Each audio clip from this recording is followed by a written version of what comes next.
Welcome back, everyone, to another episode of the I Can Do This All Day podcast. I am Dan, the part-time Avenger, and with me, as always, is Mark, the resident Jedi. Hello there. You all are in for a treat. We've gotten a rotten box office in Q1 of 2026, and that made us think, what can we do to not have to go see movies that we don't want to see? At least not pay cinema prices for them. How could we find some hypocrisy? Because anybody knows the hypocrisy is strong with this podcast. So we took Dan's favorite film website, Rotten Tomatoes, and found the hypocrisy there. We are doing a new series on the I Can Do This All Day podcast where we are going to take the lowest of the low. Rotten Tomatoes scored terribly, critically panned films that have a really driving and large gap between critical acclaim or lack thereof and audience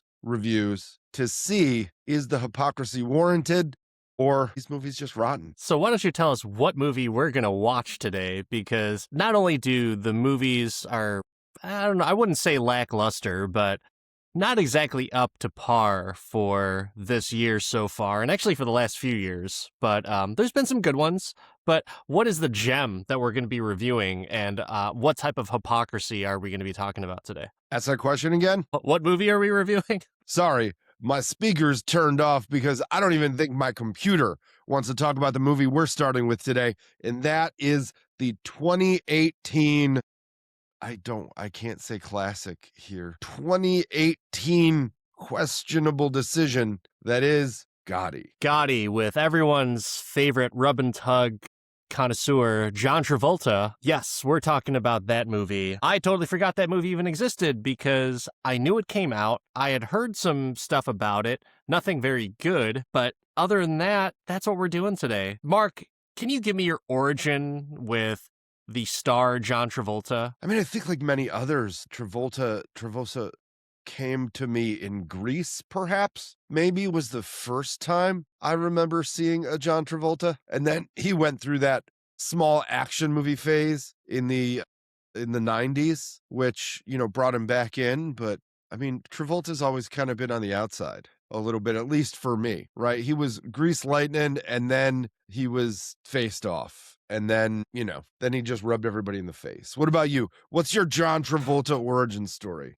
That brought me back to him. And that's where, his rise back to stardom, I should say, happened. And then, of course, everyone loved Face Off. I watched it not recently, but I think in the past 5 years. And my God, what a crazy fucking masterpiece that is. But yeah, John Travolta, I never thought he was a bad actor. I think he's kind of in that same par as Nicolas Cage of overreacting in certain degrees, but he is by far the better actor if we're just comparing Travolta and Cage. The guy's solid. The guy's really solid, I think. I wouldn't disagree. And he's good in an ensemble. Him and Christian Slater in Broken Arrow, quality 90s cutoff movie, just like random, just two guys and nobody else you knew, and it was not bad. And then you get to, what a predicament. Ooh, right? Like, no, it's just so ridiculous. Fuck. You remember Basic with? No, I don't think I ever watched that. Oh, that's a sneaky decent movie with a nice twist, and they bring Samuel L. Jackson back. I take it back. I did see that. Yeah, that was decent. That was good. I like that movie. But then we have movies like Gotti and Battlefield Earth. Yeah, Battlefield Earth, I feel like we should watch that one as well for the podcast, just because I never once even entertained the thought of watching it. But after watching this, I'd be curious to see more. I did hear that, I think it was From Paris with Love. I think that movie was supposed to be really good, and he has like some action in it. Never saw it. It's on my queue, but at the same time, I think it probably fell off my queue because I think it's no longer being hosted on any streaming service, but maybe I'm wrong. Who knows? But that's what we're talking about today is John Travolta. But what about Gotti? John Gotti. Do you know anything about John Gotti? I did not before watching this. I held back from the documentaries that are all over on Netflix, and basically every streaming service has a John Gotti thing. Not from New York, and I think I just kind of missed the John Gotti train. Like, you've heard the name, but I've seen more Growing Up Gotti than John Gotti. And if you don't know that reference, you're a lucky person because that show. The overall Gotti origin for me was the only thing that I had ever heard about it was, and I honestly don't even know what the relation is to everything, but remember that reality TV show Growing Up Gotti? I That's just the mentioned it. Yeah. yeah, okay. Well, I see. That's how out of the loop I am with this. I'm not totally not paying attention because I had no idea about Gotti to begin with. So I was like, Mark's telling his story. I'm gonna look up mine because I don't even remember what my origin was. It was a So bunch of yeah, Pauly D's before there was Pauly D. yes, absolutely. And I didn't understand it, so I was just like, who's this Gotti person, or who are these Gottis? And I don't know, but whatever. So that's kind of where my origin is. But did you have any expectations going into this movie? I mean, we picked it because it is a 0, right? The Rotten Tomatoes score for this film is 0. 0 from critics. Did Big you fat think 0. it was going to be a 0? I mean, I picked it because it was a 0, right? Like we're gonna start and do this series from each of the quartiles of terrible, starting with 0 to 10, and this one was at the top of that list. But when it gets to the crazy thing about this movie, and the other reason we picked it is the audience review score on it is 44. So it's 0 for tomatoes, 44 audience. So the gap is I mean, that's not a small gap. And I think that's what made me pick this. That's what made us start with this. Because if this movie can be tolerable based on, what the audience thinks versus the critics, then lots of movies can probably be tolerable. Uh, did you know, as I was reading the credits while the movie started, did you know that it was Kevin Connolly from Entourage fame that directed this? I knew nothing about this movie other than Travolta and Kelly Preston were in it playing husband and wife, and that it was supposedly really bad. Okay. So when I saw Kevin Connolly, I was like, is that the dude from Entourage? And Oh, it I is. didn't think it any second thoughts at all. And it wasn't until after that I was like doing some Wikipediaing and just trying to look up some other things about this movie that I was like, yep, it's Kevin Connolly from Entourage. And that kind of makes sense now as to how this movie turned out. But at the same time, I would have expected someone to guide Kevin Connolly just a little bit more. Who gives Kevin Connolly just full free reign? Has he directed anything else? Do you know? He before that directed a 2016 feature called Dear Eleanor, and before that all of his credits, well, he did 2007 Gardener of Eden. Maybe these are like softcore movies Wow. or something, but Staggering. It sounds like it's a yeah, fantastic career. yeah, there's nothing of note. They look very I'm looking at them on Rotten Tomatoes now, and they look That's very okay. small I don't need to timey. know anything else from Kevin Connolly. So that's all. It's Are like you that's sure? good enough. That's good Are you enough. sure? Because I'm going to tell you one thing. This movie is the last movie that he's directed, and I think that that's good for all of us. It was one of the notes that I put down. So this little golden piece of paper that I have right here, I was sitting in a hotel room, exhausted from work, and I was like, you know what I got to do tonight? I got to watch Gotti for the podcast because that's what I'm going to do in my free time to lay back and relax and unwind. God.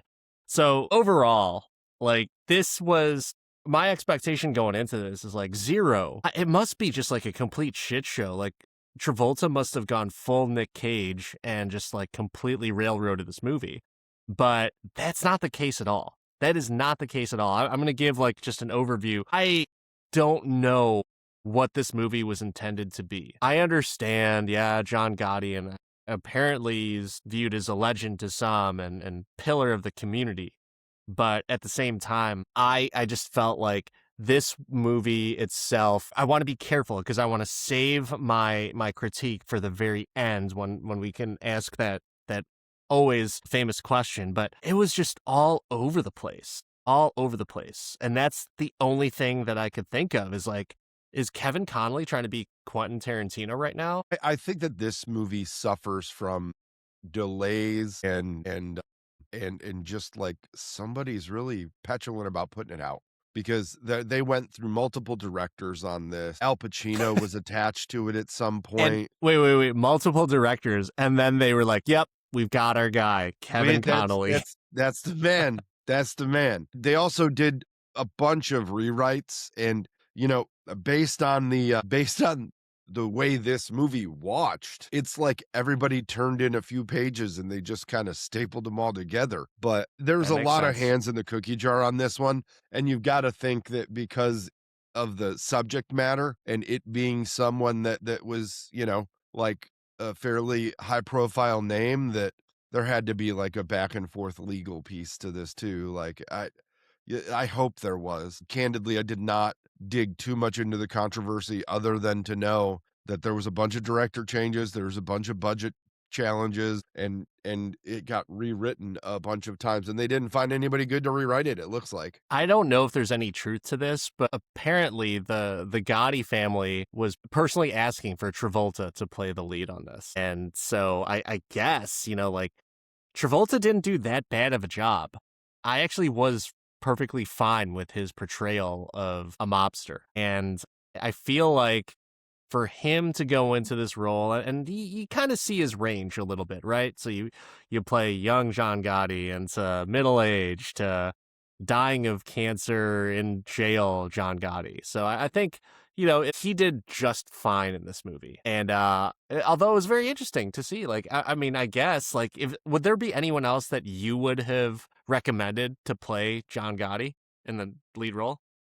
I didn't mind Travolta either. I don't think that he was the reason this movie was bad. He's done way worse in movies. Anybody that I would pick to play this part has already played, I mean, I feel like with all of the mob movies that got made before this, with all of the Scorsese films out there, with all the other things, like who in that age group to pull off Gotti hasn't been in a mob movie already? Yeah. Like But doesn't Travolta's that was the mean, only one. Travolta was doesn't that, clean. doesn't that mean though that you should probably get one of the other people in I there? mean, Like, it would have been weird to see Al Pacino do it though. Like you it would couldn't have. feel like you couldn't pull Pacino.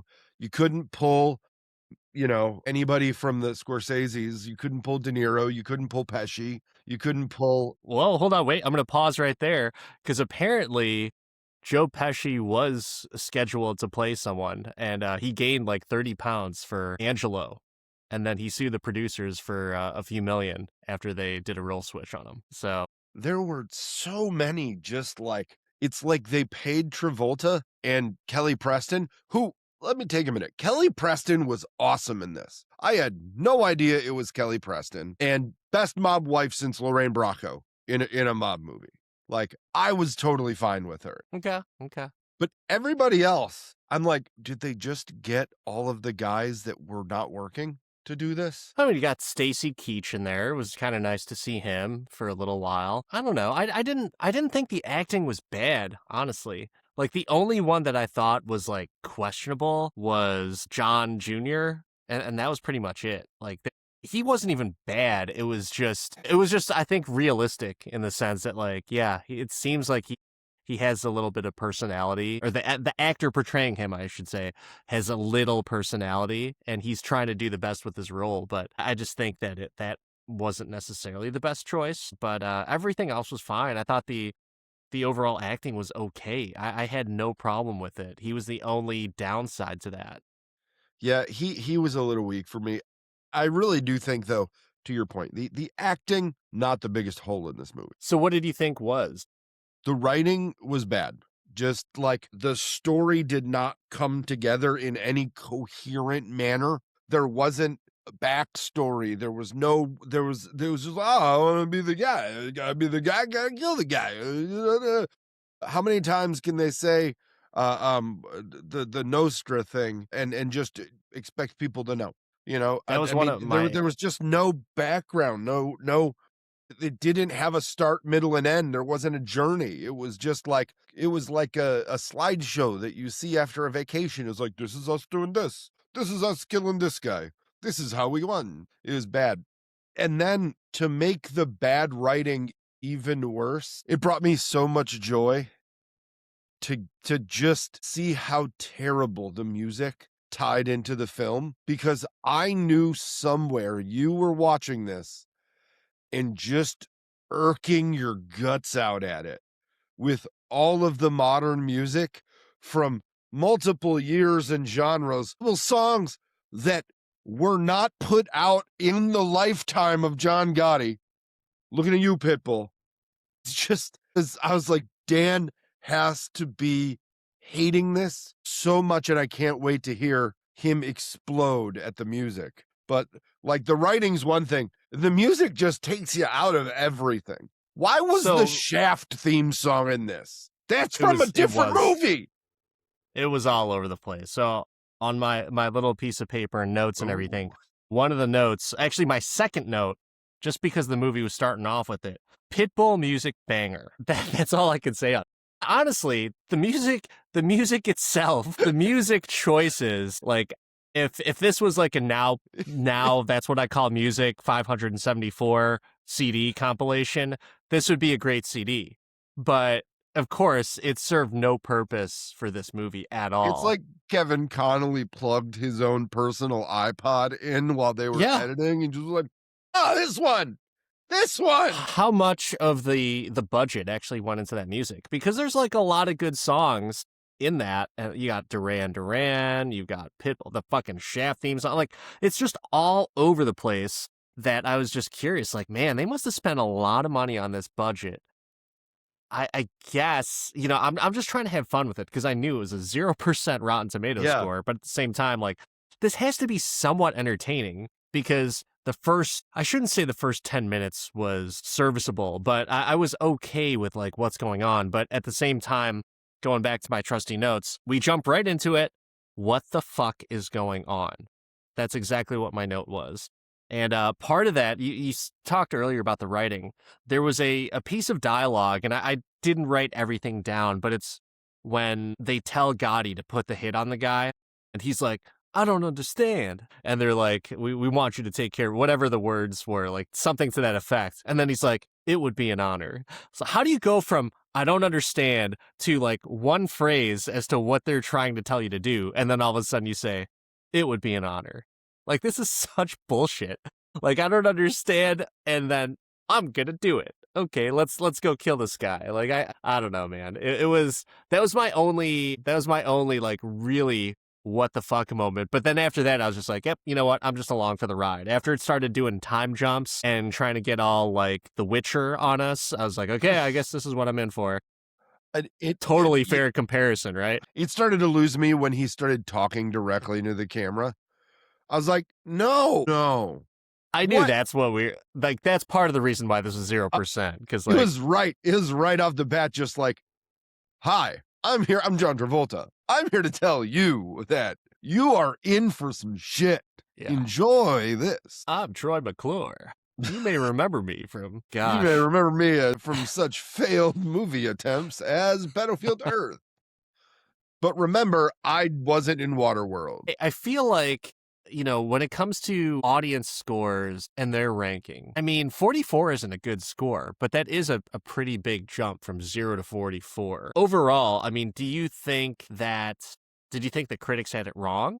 So I want to take a minute and just read some of these critic reviews, right? And I'm not going to read like leftrightcenter.net, right?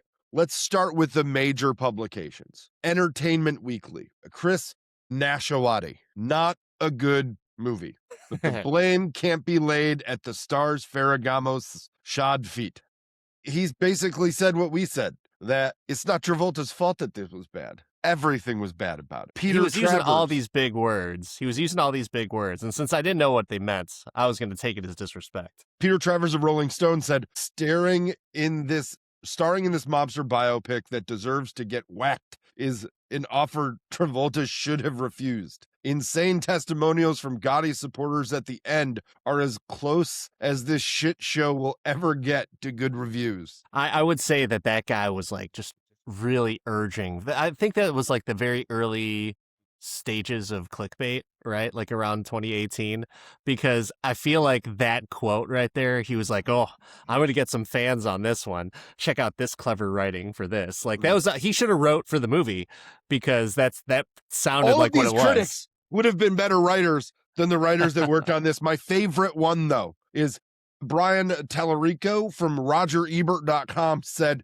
"He may have been a murderer, but even Gotti deserved better than this." Yeah, that's I don't know. I don't know. It's I feel like movie critics are there to shit on movies, and yeah, that's fair. It's a fair assessment of that. I mean, we could probably go down like the rabbit hole of reading quotes and everything, but let's go bring it back to the fans now. So we heard what the critics had to say, and comical as it was, let's see what the fans had to say. So there's a few phrases here.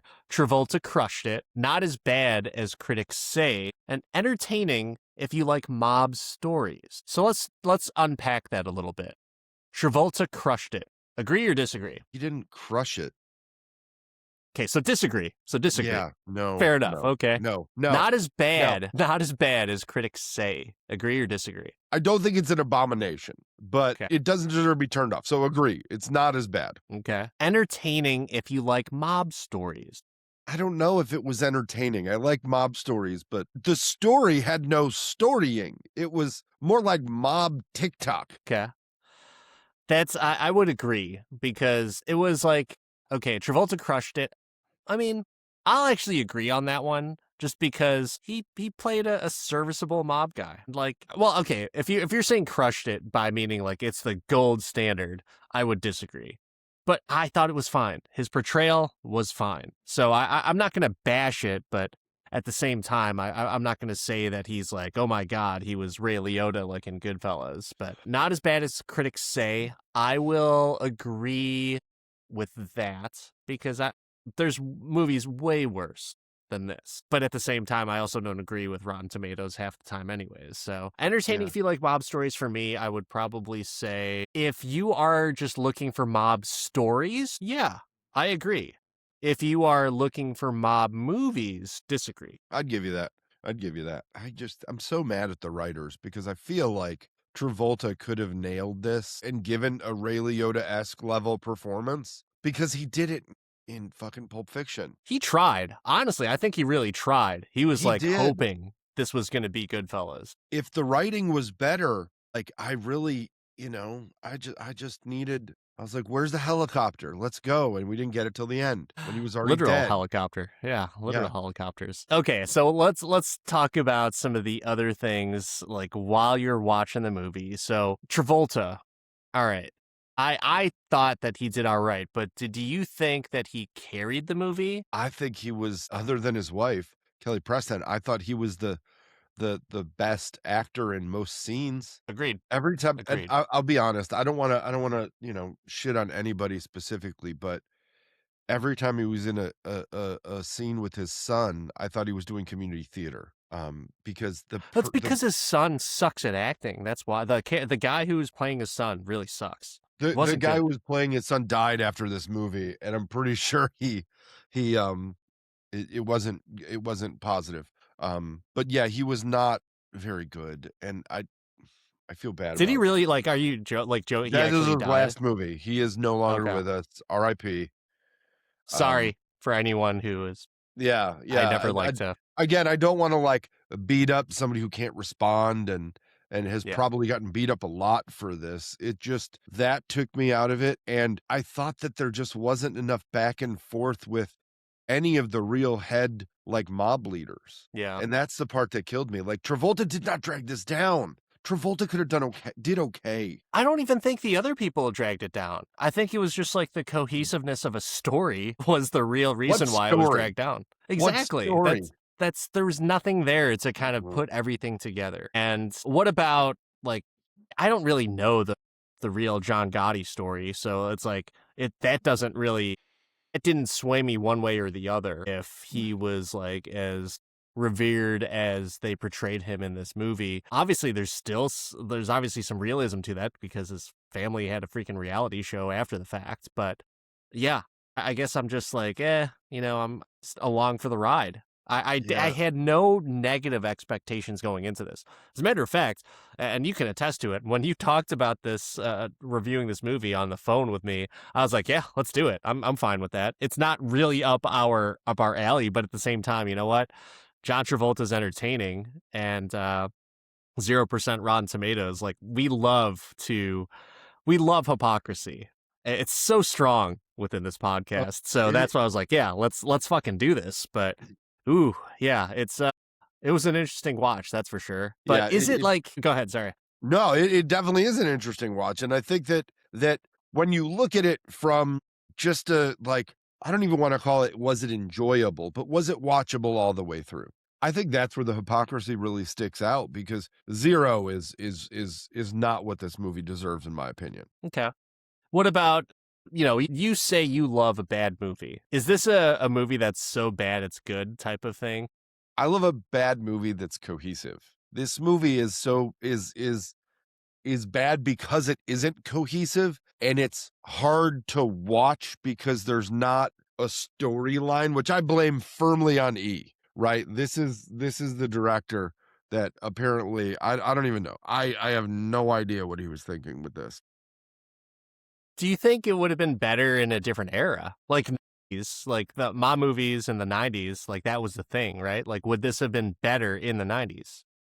I think this would have been better with a better director and a better script. I think if you gave Tarantino like write a Gotti script and these are the people you're using and he used the exact same actors, it would have been great. I think if you had Scorsese do it or any of those folks, like it would have been great.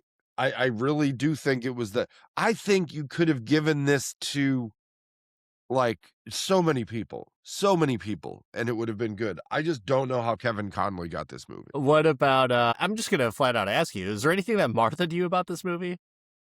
I mentioned it already. I think the music was the biggest problem for me, like in the entirety of the movie. Like the story is one thing, but the music like made me stop and be like, why are they playing an upbeat song after his kid died? Why are they listening to Pitbull at this block party when Pitbull isn't a thing? What huh? Like I'm after all of the like Goodfellas has so many great musical interludes that just hit and make sense. The Godfather is so good with the music, building the tension. You like Travolta does everything he needs to do to bring tension and fear into the role, but then the music just is like, John, why did you listen to these people? Travolta could have directed this better. Has he directed anything? It's a good question. I don't know, but I would rather he did. Okay. Yeah, for me, nothing Martha me. I was just along for the Nothing? ride. Nothing Martha. How are you not The only- complaining about the music in this? I for because sure.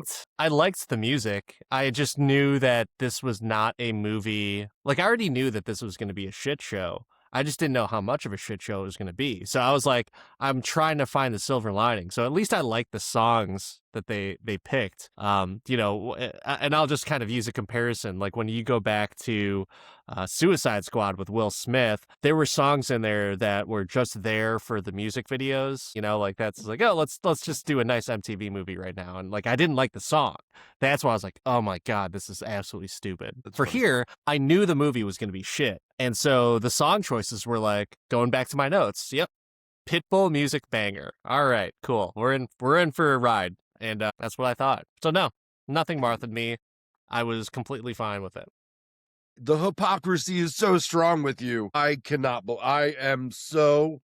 Martha'd by that. I loved the popular music they lived for this movie. my It was so God. good. It was so good. What is wrong with it? Who are you? Where is Dan?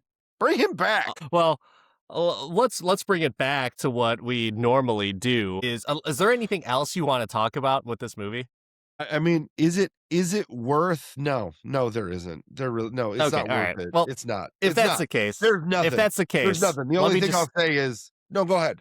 Let me just ask you. Well, I mean, can you do this all day? This movie isn't Shaft. I cannot do it all day. The movie ruined it. The director ruined it, and I will never watch it again.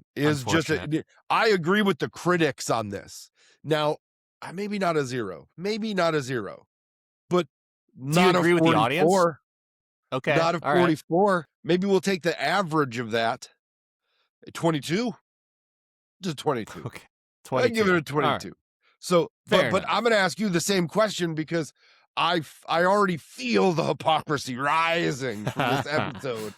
Oh, Dan, when it comes to your new favorite Travolta movie, Gotti, can you do this all day? Okay.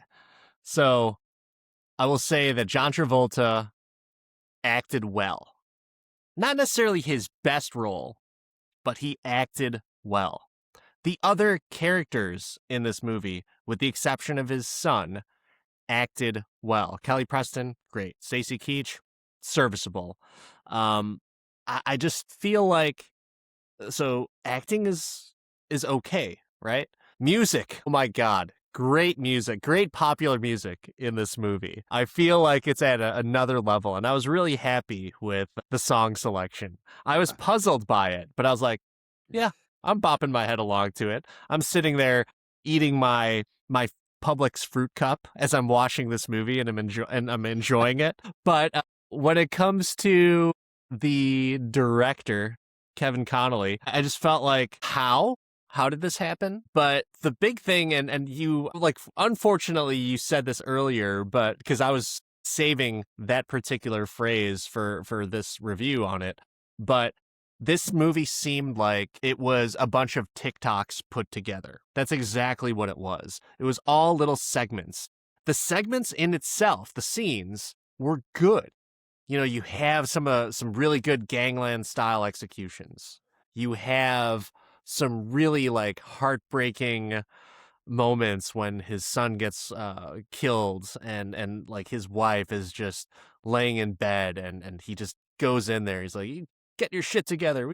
We got to act like a family of 7." Like, that's a scene, and what I would imagine how he would act in real life, and what John Gotti probably did is just like, smack the shit out of someone so that way they come to their senses, right? So he didn't do that in the movie, but I feel like that's kind of what he was trying to do. It's like, get up off your ass. We got to continue to live life, and we're going to live it for him. And so I think there's a lot of good scenes. It just doesn't gel together at all. I understand, or at least I think I understand what Kevin Connolly was trying to do, or the writers were trying to do. Just try and do the scenes, get to know him a little bit. That John Gotti's a mystery, and we have to unveil him on scene by scene in different time, so that way you can appreciate how he was as a person, and his family, and his connections with the mob, and how his rise to the top happened. And you see a little bit back and forth of like, okay, his demise, and kind of just withering away in prison. And so I thought that was kind of, like, I understand what he was trying to do. So there's a lot of good things about this, but let's be real. I can't do this all day. This movie fucking sucked. It's not good. Not good at all. But you're going to download the Pitbull soundtrack, essentially, is what you're going to do. You're going to add that Spotify playlist. No, I'm actually good with it. I'm fine. I don't even really like the song, so it's fine. So if I hope your whiplash is okay, Mark, because I've gone so just violently back and forth on this movie. But yeah, even the Duran Duran song I really liked back in the '90s, and I'm kind of over it now. But it was nice to hear it once again. So it was like on the radio. You're tuning, like you're just on a ride, a long road trip, and like, oh, I used to like that song. I'll listen to it. And then 45 seconds goes by. Like, yep. All right.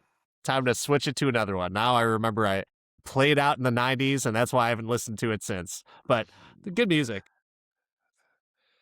Oh man, this was a road trip that I don't know that I would tell people to go on. Well, that wraps it up for another episode of the I Can Do This All Day podcast. I am Dan, the part-time Avenger. That is Mark, the resident Jedi. Like and subscribe. Let us know your thoughts on this new approach of the anti-tomatoes here, trying to see if the hypocrisy is rotten or not. Let us know at I Can Do This All Day podcast on all of the socials. We'll be back with another one, and we're excited. Hypocrisy is strong in this one. We'll see you next time, everyone.